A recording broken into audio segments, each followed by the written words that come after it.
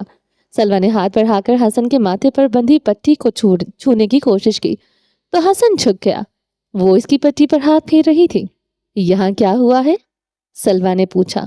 چوٹ لگ گئی تھی، حسن مسکرایا، جیسے بابا کو لگی تھی۔ اب کی بار یوسف نے سر اٹھا کر حسن کا چہرہ دیکھا۔ اس کی بات پر ایک لمحے کے لیے جیسے سناٹا سا چھا گیا۔ بابا کو بھی چوٹ لگی تھی نا، ہے نا پا؟ اب وہ سلوا سے تائید مانگ رہا تھا۔ سلوا نے اس بات میں سر ہلا دیا۔ اگر حسن بھی بابا کی طرح مر جاتا تو؟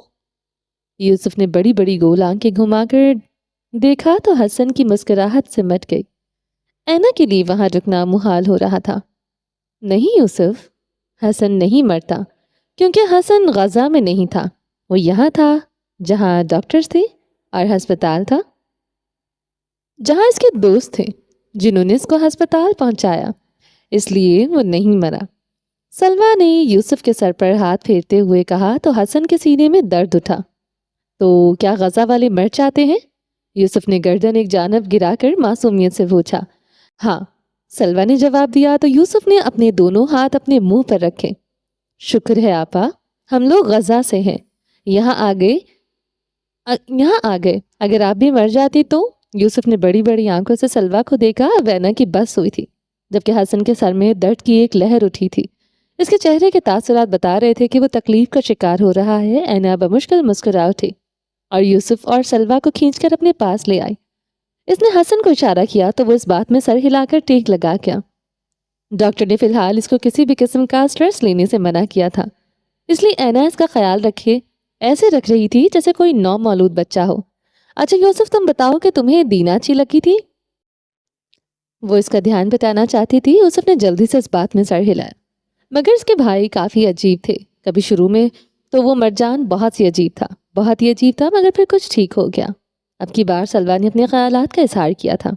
مرجان کا ذکر سن کر حسن نے ان کی جانب رخ کیا۔ وہ ان لوگوں کی باتیں سنتا ہوا اب محفوظ ہو رہا تھا۔ اینب ان لوگوں کی رائے جان رہی تھی اور وہ لوگ دل کھول کر گورسی خاندان کے ایک ایک فرد کے متعلق اپنی رائے دے رہے تھے۔ حسن محفوظ سا ان کی باتیں سن رہا تھا۔ وہ اپنے کمرے میں آئی اور کمرے کو بند کر کے دروازے کے ساتھ ہی ٹیک لگا کر کھڑی ہو گئی۔ وہ کچھ دیر یوں ہی اس کے سینے پر ہاتھ رکھے کھڑی رہیں۔ اس کا چہرہ سپاٹ تھا، بے رنگ بے نور۔ اس کو لگ رہا تھا کہ وہ اپنی بقا کی جنگ تنہا لڑ رہی ہے، جبکہ ہر شخص اس کو سنگسار کرنے کا خواہش مند تھا۔ وہ یوں ہی کھڑی رہی منال کی باتوں کو ابھی تک پروسیس کرتی ہوئی، اور لوگ اس کو توڑنا چاہتے تھے۔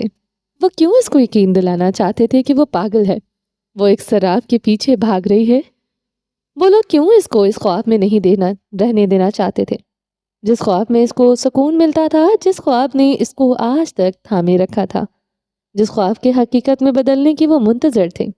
وہ تو ابراہیم کے عہد پر یقین کر رہی تھی، وہ تو اپنے اللہ پر یقین کر رہی تھی کہ وہ اس کا انتظار ضائع نہیں کرے گا۔ تو پھر کیوں وہ لوگ اس کا یقین، اس کا ایمان توڑنے کے در پر تھے؟ اس کو سینے میں شدید گھٹن محسوس ہوئی۔ وہ جا کر اسی کاؤچ پر بیٹھ گئی جہاں اکثر ابراہیم اور وہ بیٹھ کر دیر تک باتیں کیا کرتے تھے، جہاں وہ باتیں کرتا کرتا اکثر اس کی گود میں سر رکھ کر دراز ہو جایا کرتا تھا، جہاں اس نے پہلی بار اس کے گلے لگ کر اپنا غم بہایا تھا، جہاں اس نے صفا کو اپنی بیوی قبول کیا تھا۔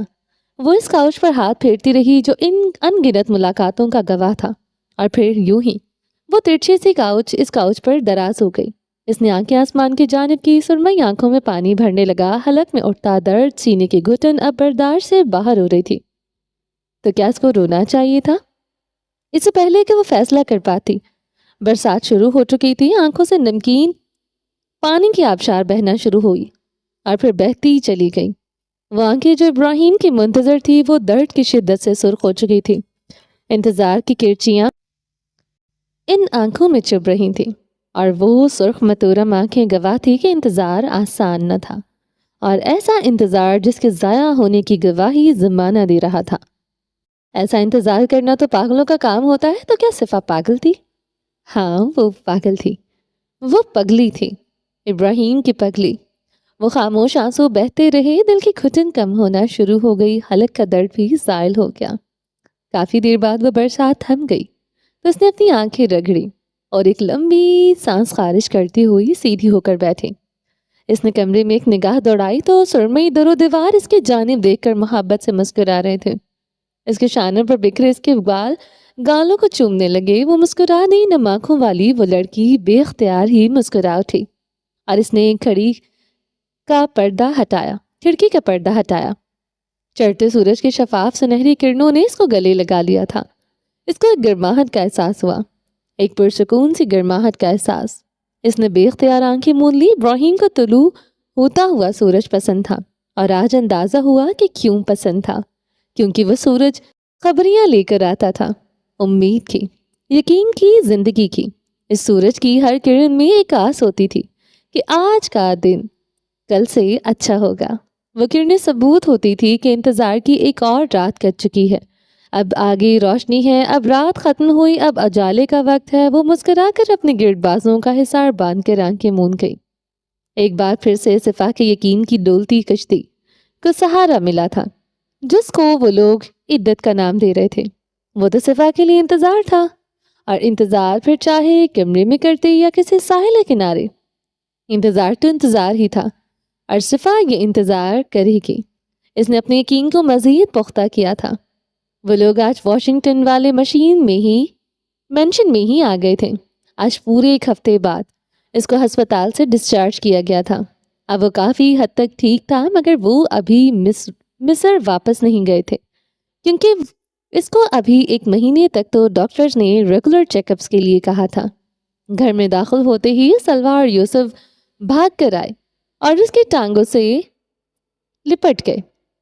وہ مسکرا کر رہ گیا۔ اینا جو اس کے ساتھ چلی آ رہی تھی، وہ بھی سر چٹک کر ان کو دیکھنے لگی، حالانکہ وہ روز اس کو ملنے ہسپتال جاتے تھے، پھر بھی سارا دن بس حسن ہی کرتے رہتے تھے۔ کیسے ہیں میرے گینگسٹرز؟ حسن نے جھک کر ان دونوں کے سر پر ہاتھ پھیرا۔ ہم ٹھیک ہیں، اب تم ٹھیک ہو نا؟ سلوہ نے قدرے پریشانی سے پوچھا۔ وہ بچے کافی ڈر گئے تھے۔ ان کو لگ رہا تھا کہ کہیں حسن بھی ان کے ماں باپ کی طرح ان کو چھوڑ کر نہ چلا جائے۔ ان کے لیے حسن بہت اہم ہو چکا تھا۔ اب تم مر تو نہیں جاؤ گے نا؟ سلوہ نے پریشانی سے اپنی ہیزل آنکھیں مٹکاتے ہوئے حسن سے پوچھا تو حسن نے آئی برو جھکائے، جبکہ اینا کا دل کانپ کر رہ گیا تھا۔ ابھی تک تو نہیں، پر مجھے لگتا ہے کہ تمہارے ارادے ہیں مجھے مارنے کی۔ حسن سلوہ کے سر پر ایک چپت لگاتا ان دونوں کا ہاتھ تھامے آگے بڑھ گیا۔ وسیع لاؤنج میں لگژری صوفہ کم بیڈ پر وہ آ کر دراز ہو گیا تھا۔ نہیں، میں تمہیں نہیں ماروں گی۔ سلوہ نے فوراً نفی میں سر ہلایا تو حسن ہنس دیا۔ یوسف اس کے پاس ہی ٹک گیا۔ تم جا کر فریش ہو جاؤ اور چینج کر لو، پھر میں کھانا بنواتی ہوں۔ اینا نے اس کو یوں ہی باتوں میں لگتے دیکھا تو یاد دلانا ضروری سمجھا۔ میں ٹھیک ہوں، تم آرام کر لو جا کر۔ حسن نے پاس کھڑی اینا کا ہاتھ پکڑ کر لبوں سے لگایا۔ اینا نے خفگی سے اس کو گھورتے ہوئے ہاتھ پیچھے کھینچا۔ وہ پھر سے ہنس دیا۔ کیوں بھائی بچوں، بیوی کا ہاتھ چومنا چاہیے نا؟ اس نے شرم کھانے کے بجائے بے شرمی سے ان دونوں کو بھی شامل کیا۔ ہاں بالکل، یوسف نے جلدی سے اس بات میں سر ہلایا، مگر میں نے دیکھا تھا کہ بیوی چومتی ہے ہاتھ۔ سلوہ نے قدرے سمجھداری سے جواب دیا۔ اینا کی اور سرخ ہو رہے تھے۔ وہ کیسے بچوں کے سامنے یہ سب کہہ سکتا تھا؟ ہاں بالکل، چلو بیوی تم بھی چومو۔ حسن نے ترچھا سا مسکراتے اپنا ہاتھ سامنے کیا۔ اینا لب بھینچ گئی۔ اس کو جگہ نہیں مل رہی تھی وہ کہاں جا کر گم ہو جائے۔ تم بچ جاؤ ورنہ دوبارہ سر کھول کر رکھ دوں گی تمہارا۔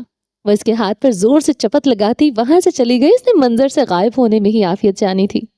حسن کا بے ساختہ کہکا اس گھر میں گونجا تو سیاہ اور سرمئی رنگوں کے امتزاج میں وہ سجا وسیع مینشن جو کچھ دنوں سے خالی کھنڈر تھا پھر سے گھر بن گیا تھا۔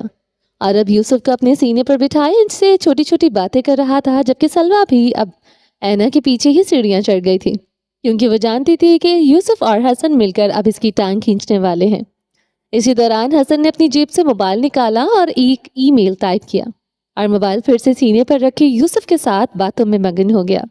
آج پھر سے ختیجہ صفا سے ملنے آئی تھی اور اس کے کمرے میں ہی تھی۔ وہ منال سے مل کر آئی تھی اور اب کچھ دیر سے صفا کے پاس بیٹھی تھی۔ صفا بیڈ پر بیٹھی دینا کو الفاظ لکھنے کی مشق کروا رہی تھی۔ ختیجہ اس کو دیکھے جا رہی تھی۔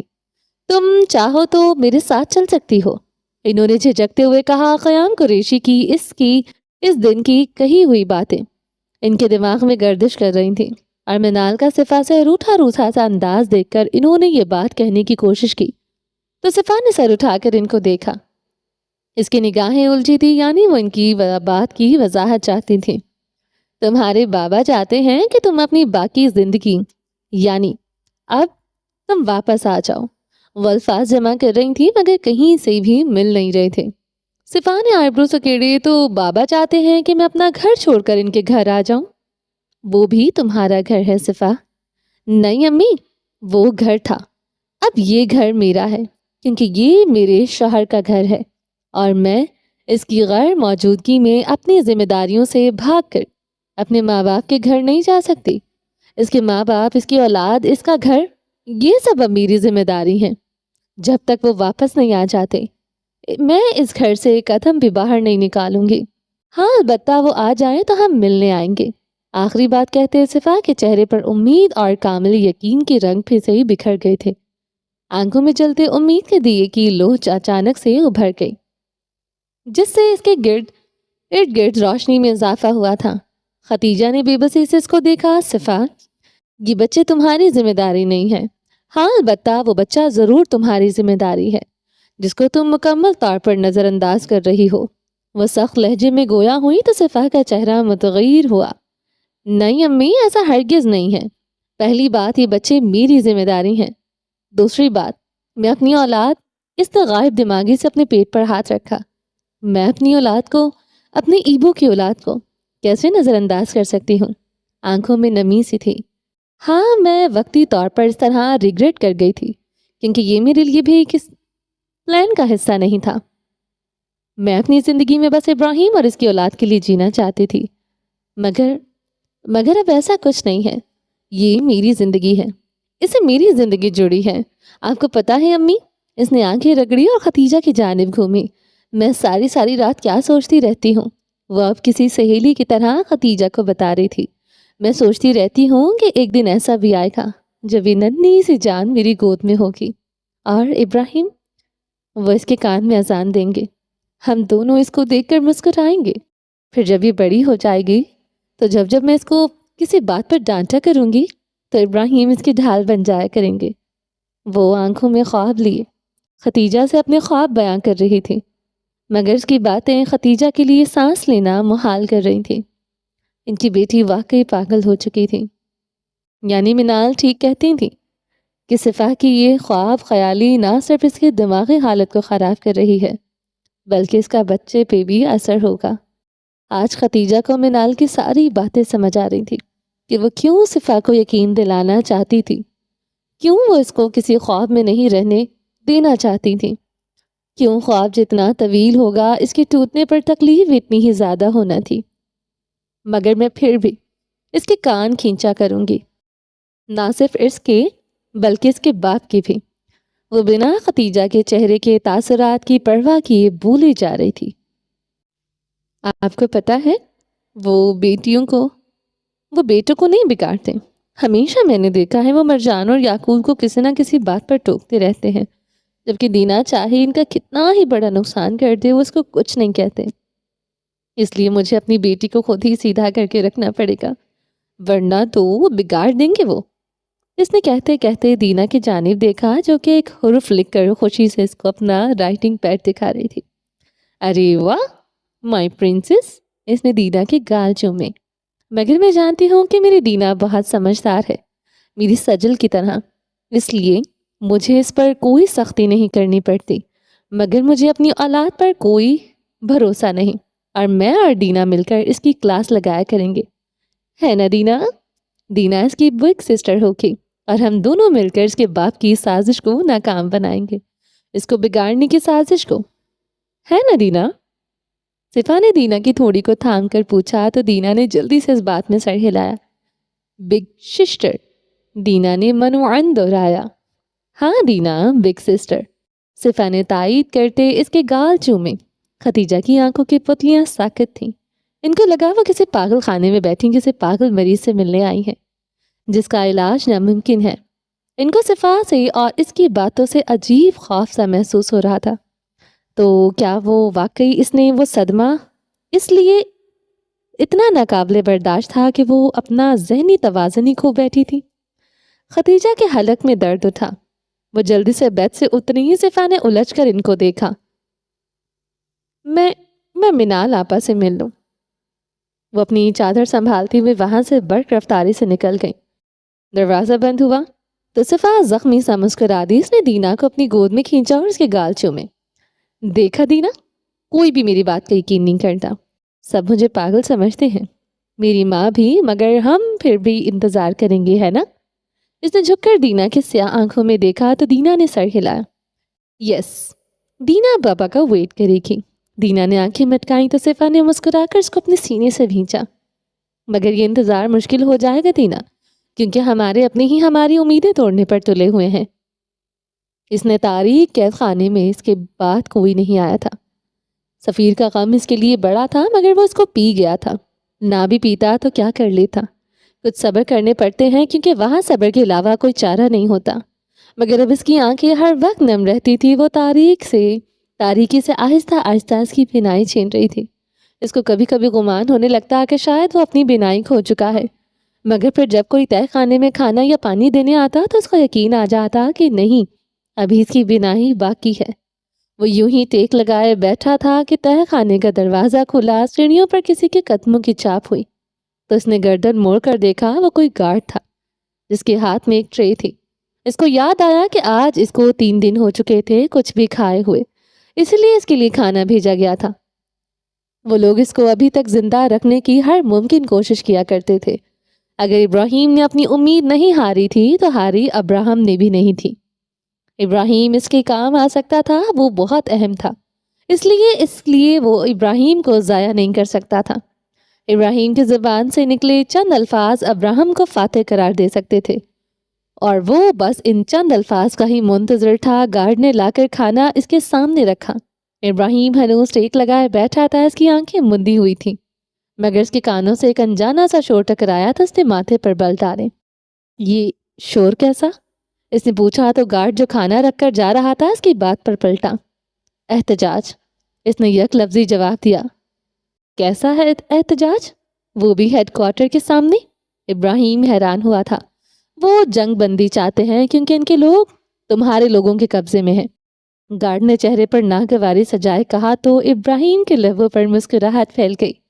مگر کچھ دن پہلے تو ہوا تھا یہ ایک معاہدہ؟ ابراہیم نے اب قدرے مزے لے کر پوچھا تھا۔ وہ جلدی ختم ہو گیا تھا اور ابھی تک قیدیوں کا مکمل تبادلہ نہیں ہوا۔ تم اتنے پریشان کیوں ہو؟ ابراہیم نے ایک لقمہ لیتے گارڈ کو تپانا مناسب سمجھا۔ میرا بھائی ان کی حراست میں ہے، اور یقین مانو جس دن میرا بھائی واپس آ گیا نا، اس دن میں اہل غزہ پر قیامت برپا کر دوں گا۔ وہ اچانک مشتعل ہوا۔ اب ابراہیم کو سمجھ آ رہا تھا وہ کیوں اس کو تفصیلات بتا رہا ہے۔ ابراہیم مزے سے کھانا کھاتا رہا۔ ویسے کہتے ہوئے گارڈ قریب آیا۔ ابراہیم نے آئیبرو جھکا کر دیکھا، اس کے ہاتھوں میں ٹارچ تھی جس کا رخ دوسری جانب تھا، یعنی روشنی سیدھا ابراہیم کی آنکھوں میں پڑ رہی تھی۔ تم چاہو تو چیف کی بات مان لو، اسی بہانے تمہیں بھی رہائی مل جائے گی۔ ابراہیم کچھ ثانیے اس کو دیکھے گیا، پھر ہنس دیا۔ یعنی واقعی تم لوگوں کے پاس مرد ختم ہو گئے ہیں؟ کبھی عورتوں کو بھیجتے ہو ابراہیم گورسی کو قائل کرنے کے لیے، تو کبھی غلاموں کو؟ اس نے حقارت سے کہتے سر چھٹکا۔ گارڈ مٹھیاں بھیج کر رہ گیا۔ جاؤ اپنی ڈیوٹی کرو، زیادہ چیف بننے کی کوشش نہ کرو ورنہ مسلے جاؤ گے یوں ہی میرے ہاتھوں۔ اس نے سر چھٹکتے ہوئے کھانا جاری رکھا۔ گارڈ ایک قہر بھری نگاہ پر ڈالتا باہر نکل گیا۔ وہ سیڑھیاں چڑھ رہا تھا، ایک تو نسوانی وجود سے ٹکرایا۔ گارڈ نے فوراً نگاہ جھکا لی۔ وہ اپنی وردی میں ہی ملبوس تھی۔ مجھے 10 میٹر کی دوری تک کوئی سیکیورٹی نہیں چاہیے، وہ حکم دیتی سیڑھیاں اتر آئی۔ ابراہیم نے گردن گھما کر دیکھا اور پھر سے کھانا کھانے لگا۔ اس نے گارڈ سے وہ ٹارچ پکڑ لی تھی اور اب آ کر اس کے سامنے کھڑی ہوئی۔ اس نے شرارتی انداز میں ہمیشہ کی طرح ٹارچ کا رخ ابراہیم کے چہرے کی جانب کیا۔ اس کی آنکھوں میں جلن ہوئی۔ لعنت ہو! ابراہیم بڑبڑایا تو وہ کہکا لگا کر ہنس دے اور پاس آ کر بیٹھ گئی۔ ٹارچ کا رخ بدل دیا۔ اب کمرے میں مدھم سی روشنی تھی، یعنی وہ واقعی مرد ختم ہو گئے۔ ابراہیم کو اس کے وجود سے عجیب کراہت ہوتی تھی۔ وہ ہنستی رہی۔ تمہیں کچھ بتانا تھا؟ کیا ہے نا کہ یہاں جتنے بھی لوگ ہیں ان میں سے میں الگ ہوں، مجھے تم سے کوئی راز نہیں اگلوانا۔ وہ کندھے اچکا کر بولی تو ابراہیم نے آنکھیں سکیڑ کر اس کی جانب دیکھا۔ سچ کہہ رہی ہو؟ مجھے تم سے یا تمہارے رازوں سے کوئی لینا دینا نہیں، مجھے تو کچھ اور چاہیے۔ کیا چاہیے؟ ابراہیم بے ساختہ ہی پوچھ اٹھا۔ تو اس نے آنکھوں میں شوخی لیے ابراہیم کی جانب دیکھا۔ ابراہیم نے دل ہی دل میں ایک بار پھر سے اس عورت پر لعنت بھیجی اور پھر رخ پھیر گیا۔ ویسے مجھے کافی دکھ ہوا ابراہیم گورسی کی شہادت کا سن کر۔ اس کو طلاق تعلق ہوتے دیکھ کر بڑبڑائی۔ ابراہیم نے جھٹکے سے گردن موڑ کر دیکھا۔ ہاں، کیا تمہیں نہیں پتا کہ ابراہیم گورسی جو مصر میں مقیم تھا رحمان کرداوی کا داماد تھا؟ وہ شہید ہو گیا۔ وہ محفوظ اس کو بتا رہی تھی۔ ابراہیم کی کنپٹی کی نسیں ابھری۔ اس کو کچھ غلط ہونے کا احساس ہوا۔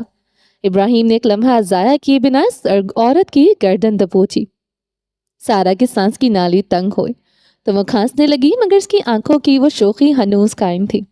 کون سی سازش رچائی ہے تم لوگوں نے؟ کیا کیا ہے اب وہاں؟ بتاؤ گھٹیا عورت، ورنہ تمہارے ٹکڑے کرنے میں مجھے کسی ہتھیار کی ضرورت نہیں پڑے گی۔ وہ آج بڑے ہی عرصے بعد یوں غرایا تھا۔ سارا نے آنکھوں میں ایک لمحے کے لیے خوف اترا، پھر اگلے ہی لمحے ستائش۔ وہ اتنی دنوں سے بھوکا پیاسا تھا مگر پھر بھی اس کی گرفت مضبوط تھی۔ سارا پھر سے نہ چاہتے ہوئے متاثر ہوئی تھی۔ ابراہیم نے جھٹکے سے اس کی گردن چھوڑی تو وہ لڑکھڑائی اور پھر گردن مسلتی ہوئی گہرے گہرے سانس لینے لگی۔ ابراہیم خوخار آنکھیں لیے اس کی جانب دیکھ رہا تھا۔ بتاتی ہوں، صبر تو کر لیا کرو، اس نے اپنی گردن کے بل نکالتے ہوئے محفوظ سے انداز میں کہا۔ اس سے پہلے کہ ابراہیم پھر سے اس کا جبڑا دبوچ تھا، وہ کرنٹ کھا کر پیچھے ہٹی اور ہاتھ کی اشارے سے اس کو رکا۔ سازش ہم نے نہیں، تمہارے ان چہیتے ساتھیوں نے رچائی ہے۔ ہم تو بس تماشا دیکھ رہے ہیں کہ کیسے تمہاری ماں اسپتال پہنچ گئی، باپ نے ڈھالتا اور وہ مسئلے لے لے کر بتاتی رہی، جبکہ ابراہیم کے چہرے کا سارا خون نچڑ گیا۔ تم جانتے ہو اس سب میں پیش کون تھا؟ سارا نے تجسس سے پوچھا تو ابراہیم شلہ سے اعصاب لیے بیٹھا رہا۔ میں ہوں نا، میں بتاتی ہوں تفصیل سے۔ وہ ایک بار پھر سے اس کے قریب ہو کر بیٹھی۔ ابراہیم کے جبڑے تنے ہوئے تھے۔ وہ کیا ہے نا، تمہارے کمانڈر نے تمہیں ڈس اون کر دیا ہے۔ جن لوگوں کی خاطر تم گھر بار، ماں باپ، بچے اور وہ چھوٹی سی خوبصورت سی بیوی جو بیوی بھی چھوڑ کر آ گئی، ان لوگوں نے تم سے لا تعلقی کا اعلان کر دیا ہے۔ وہ بتا رہی تھی۔ ابراہیم کا چہرہ سفید پڑتا جا رہا تھا۔ وہ لوگ اس کے ساتھ ایسا کیسے کر سکتے تھے آخر؟ ابراہیم کا دماغ چکرا رہا تھا۔ افسوس ہوا، مگر وہ لوگ ایسے ہی ہیں، کیا کر سکتے ہیں؟ اس لیے ایک مشورہ دوں۔ وہ قریب کھسکی۔ ان لوگوں کو چھوڑ دو، وہ تم جیسے مرد کو ڈیزرو نہیں کرتے۔ تم ہمارے لیے کام کرو، تمہیں سب ملے گا، سیکیورٹی، نام، پیسہ، شہرت، سب کچھ، اتنا کہ تمہاری سوچ ہے، اور ہم تمہیں ڈس اون نہیں کریں گے کبھی بھی۔ جب بھی پکارو گے ہم لوگ تمہاری مدد کر پہنچیں گے۔ وہ بظاہر نرمی سے کہہ رہی تھی، مگر اس کے لہجے میں موجود برچیاں ابراہیم کا سینہ چیر گئی تھی۔ دیکھو کیسے بیٹھے بٹھائے تمہیں مار دیا کہ کہیں تمہیں کلیم کرنے کے لیے ان کو کسی بات پر سمجھوتا نہ کرنا پڑ جائے۔ سارا کو محسوس نہیں ہوا کہ مگر اس کو ابراہیم کا بجھا سا چہرہ پسند نہیں آیا تھا۔ مجھے فرق نہیں پڑتا۔ ابراہیم کی خالی سی آواز گونجی تو سارا نے چانک کر دیکھا۔ میں خود اللہ کے راستے میں قربان کرنے ہی چلا تھا، اس لیے اگر ایسے تو ایسے ہی صحیح، مگر تم لوگ بھول جاؤ کہ میں تمہارے کسی بھی کام آ سکوں گا، بھلے میرے ٹکڑے ٹکڑے کر ڈالو۔ وہ مضبوط لہجے میں بولا۔ سارا اس کے چہرے کو دیکھے گئی۔ وہ اس کی جانب نہیں دیکھ رہا تھا، وہ ہوا میں کہیں گھور رہا تھا۔ وہ شاید سوچ رہا تھا ان لوگوں کے بارے میں جن پر اس کی موت کی خبر قہر بن کر ٹوٹی ہوئی تھی۔ اس کو کچھ وقت چاہیے تھا اپنے ساتھ، اپنے اللہ کے ساتھ، اور اپنے اندر اٹھتے غم کے لاووں کو ٹھنڈا کرنا چاہتا تھا، مگر تمہارا چہرہ کچھ اور ہی کہہ رہا ہے۔ سارا نے گہری آنکھوں میں دیکھا۔ وہ خاموش رہا۔ دیکھو، تم ان کی فکر نہ کرو، وہ لوگ تمہارے بنا جینا سیکھ گئے ہیں۔ میں یقین دلاتی ہوں وہ لوگ تمہارے مرنے کے بعد بھی سکون سے جی رہے ہیں۔ تو پھر کیوں کر رہے ہو یہ سب؟ کس کے لیے؟ کم آن، اب یہ نہ کہنا کہ اپنے خدا کے لیے۔ سارا نے آخری جملہ کہتے خوف سے ہاتھ چلایا۔ وہ لوگ میرا انتظار کریں گے، میں جانتا ہوں۔ ابراہیم نے ہوا میں ہی گھورتے ہوئے زیر لب مدھم سے سرگوشی کی، جس کو سارا نے بمشکل سنا۔ بھول جاؤ ان کو، وہ لوگ تمہارے بنا جینا سیکھ گئے ہیں۔ سچ کہہ رہی ہوں میں۔ سارا نے اس کو یقین دلانے کی کوشش کی۔ اس کی بات پر ابراہیم نے گردن موڑ کر سارا کی جانب دیکھا اور پھر مہم سا مسکرایا۔ اس کی گھنی مونچھوں تلے وہ مسکراہٹ تقریباً دکھائی بھی نہ دی تھی، مگر محسوس ضرور ہوا تھا کہ وہ مسکرایا ہے۔ ساری دنیا میرے بنا رہ سکتی ہے، جی سکتی ہے، مگر کہتے کہتے وہ کھوسا گیا۔ ایک عہد چاہیے۔ کیسا عہد؟ میرا انتظار کرو گی؟ میں تو ہمیشہ آپ کی منتظر ہوتی ہوں۔ جب بھی آپ گھر سے باہر جاتے ہیں، اس بار انتظار تھوڑا لمبا ہو جائے گا، کر لو گی؟ تا حیات۔ یہ الفاظ ابراہیم کے دماغ میں ٹکرا رہے تھے۔ وہ بار بار اس عہد کو یاد کر رہا تھا جو صفا نے اس سے کیا تھا، مگر سارا اس کے چہرے کو پڑھنے کی کوشش کر رہی تھی۔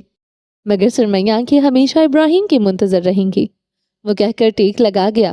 آنکھیں مون لی تو ابراہیم تو نیم تاریکی میں ایک آنسو چھپتا چھپاتا اپنا راستہ بناتا، پلکوں کی اوٹ سے جھانکتا ہوا چپکے سے اس کے گال پر بہتا ہوا اس کی بڑھی ہوئی داڑھی میں جذب ہو گیا۔ سارا کچھ ثانیہ یوں ہی بیٹھی رہی۔ وہ تو کہتا تھا کہ اس کی کوئی کمزوری نہیں، تو پھر کیا اتنی محبت کرتی ہے وہ؟ سارا کھوئی کھوئی انداز میں بولی، عشق کرتی ہے۔ وہ یوں ہی ٹیک لگائے آنکھیں موندے جواب دے رہا تھا، وہ انتظار کرے گی؟ تا حیات۔ ابراہیم پھیکا سا مسکرایا۔ اگر اس کی کوکھ میں تمہاری اولاد ہوئی تو کیا وہ اس اولاد کو پالے گی؟ سارا نے نہ جانے کیا سوچ کر پوچھا، جبکہ یہ بات سن کر ابراہیم نے پت سے آنکھیں کھول دی۔ اس نے حیرت اور غیر یقینی سے سارا کے چہرے کو دیکھا، مگر وہ کہیں اور ہی کھوئی ہوئی تھی۔ بتاؤ، کیا وہ اس بچے کو پالے گی یا مار ڈالے گی؟ مضبوط بننے کے لیے؟ سارا کھوئی کھوئی انداز میں بولے جا رہی تھی۔ اس نے نوح کی نشانی کو قتل کر دیا تھا۔ ایک بھاری پتھر سارا کے سینے پر آن گرا تھا۔ ابراہیم نے ضبط سے مٹھیاں بھینچ لی۔ اس نے تو میری اس اولاد کو بھی محبت دی جو اس کی نہیں تھی، پھر وہ اپنی کوکھ میں پلتی میری اولاد کو کیسے قتل کر سکتی ہے؟ وہ مہم سا مسکرایا۔ کاش یہ سچ ہو۔ وہ سوچنا چاہتا تھا اس بارے میں، وہ ایک خواب دیکھنا چاہتا تھا، یعنی وہ کسی بھی وجہ سے تمہیں مرا ہوا سمجھ کر تمہاری اولاد کو قتل نہیں کرے گی۔ پاگل ہو کیا تم؟ ہماری عورتیں اپنی اولاد کو قتل نہیں کرتی، اور مرد؟ سارا نے بے اختیار پوچھا۔ ہم لوگ اولاد کو قتل نہیں کرتے۔ ابراہیم نے اجتماعی بات سمیٹی، اور اگر شادی کے بنا ہو اولاد؟ سارا نے آج اپنے آپ میں نہیں تھی۔ ابراہیم نے جبڑے بھینچ لیے۔ زنا حرام ہے، تو پھر اولاد کے قتل کرنے کی بات بھی نہیں آتی، مگر مسلمان کرتے ہیں۔ سارا نے اس کی جانب دیکھا۔ میں نے اسلام بیان کیا ہے، مسلمان کو نہیں۔ ابراہیم نے دو بدو جواب دیا۔ تو کیا مسلمان ہی اسلام نہیں؟ نہیں، اسلام مکمل ہے، وہ پرفیکٹ ہے، مگر مسلمان نہیں۔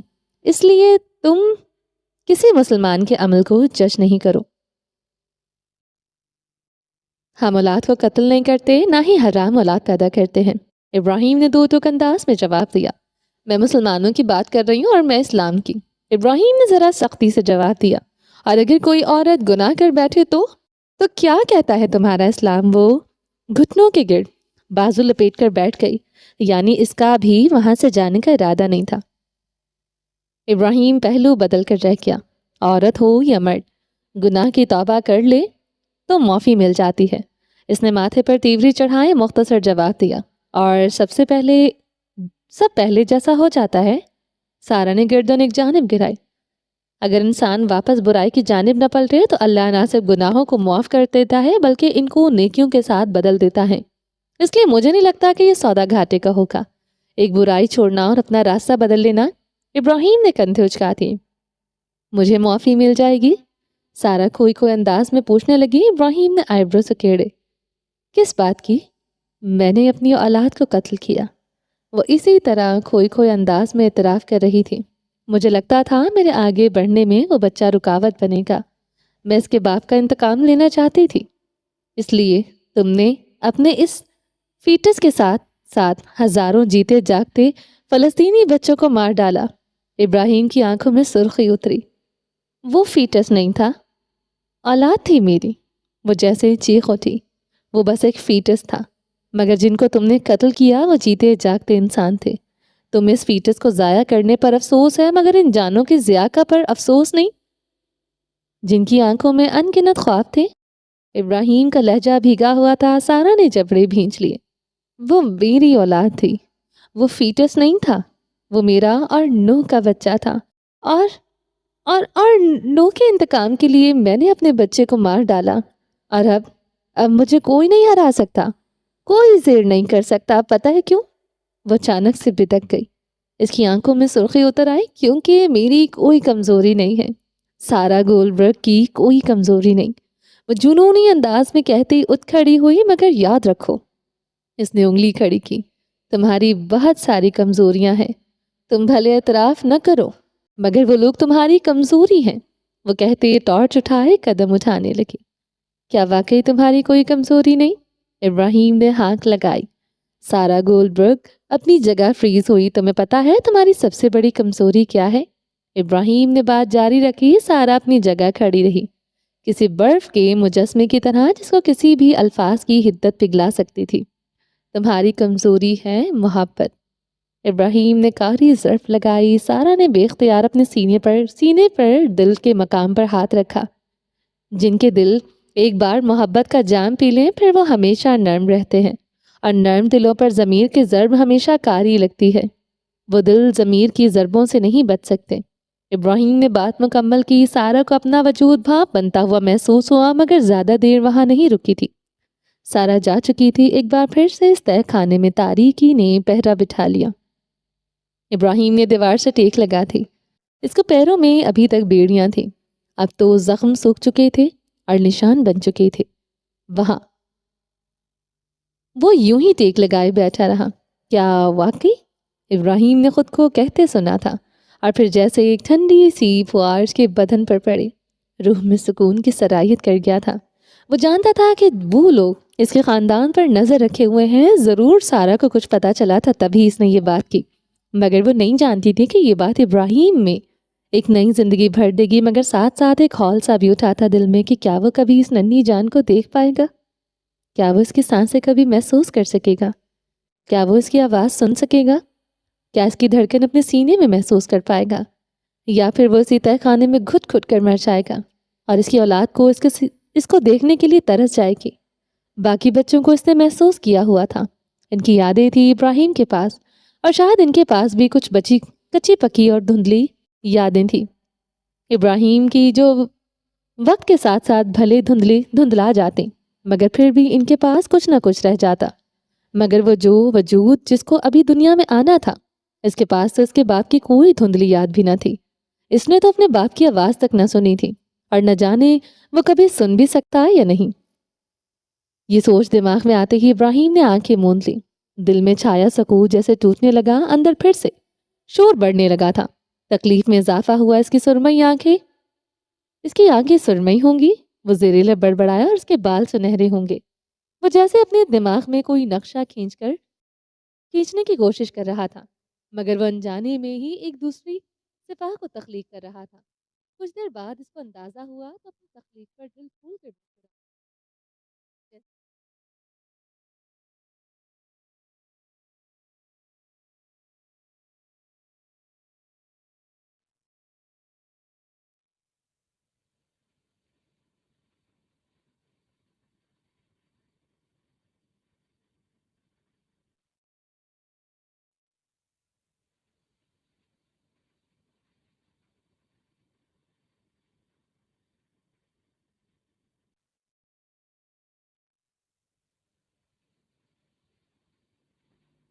لوگوں سے دور ہونا پڑے گا، اور میں فیصلہ لینے کا مجاز نہیں۔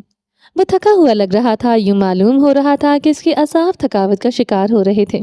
اس کی آواز، اس کی بند آنکھوں میں سامنے اس جھیل کنارے کھڑی ان دو لڑکیوں کے وجود ظاہر ہوئے، جن کو اس نے کبھی خواب میں دیکھا تھا، اور ان سے بھی غافل نہیں ہوا تھا۔ وہ کسی سے غافل نہیں ہوا تھا، بلکہ اس تنہائی میں اس کو ادراک ہوا کہ اس کے رشتے کتنے خوبصورت ہوتے ہیں، اپنے کیا معنی رکھتے ہیں، محبتیں کتنی خاص ہوتی ہیں، آپ کی منتظر آنکھیں کتنی حسین ہوتی ہیں۔ اس دن کے بعد سارا گولبرگ کئی مہینوں تک اس کے پاس نہیں آئی تھی۔ البتہ ابراہم چکر لگاتا اور ہر بار اس کو نئے طریقے سے اذیت دیتا تھا۔ وہ ان لوگوں کا پسندیدہ آبجیکٹ بن گیا تھا، جس کو اسی کے لوگ ڈس اون کر چکے تھے۔ وہ لوگ اس کو کسی صورت واپس نہیں کرنا چاہتے تھے۔ ان کو جیسے یقین تھا کہ ایک نہ ایک دن ابراہیم ہار جائے گا، مگر وہ ابھی تک نہیں ہارا تھا۔ چلیں جی، باقی کا نیکسٹ ایپیسوڈ میں کنٹینیو کریں گے۔ امید ہے آپ کو یہ ایپیسوڈ پسند آئی ہوگی۔ اگر آپ نے ابھی تک ہمارے چینل کو سبسکرائب نہیں کیا تو جلدی سے بھی سبسکرائب کر دیں، لائک اینڈ شیئر کریں، اور اپنی رائے کامنٹ باکس میں لازمی دیں۔ اپنا ڈھیر سارا خیال رکھیے گا، دعا میں یاد رکھیے گا۔ ملتے ہیں نیکسٹ ایپیسوڈ کے ساتھ، تب تک کے لیے اللہ حافظ۔